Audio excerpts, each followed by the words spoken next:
Expedice Horizont dává další výzvu na kanále. Expedícia Trnaváci, Expedícia Trnaváci.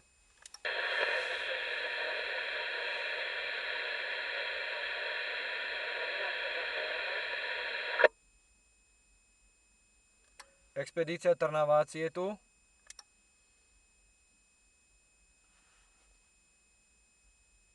Čo sa stalo? Áno, 74 vzdušnou čarou, report na 56, tady od nás.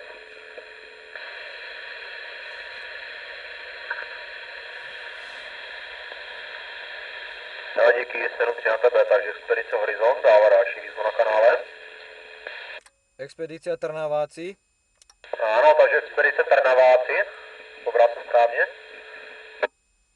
Áno, pobral si správne, tu je nesúťažná expedícia Trnaváci z rozhľadne Šianec. Rozhľadná Šianec, je to nad mestom Hlohovec.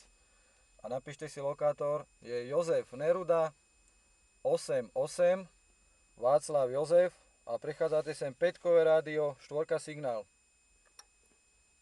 Áno, takže 207 metrů nad mořem.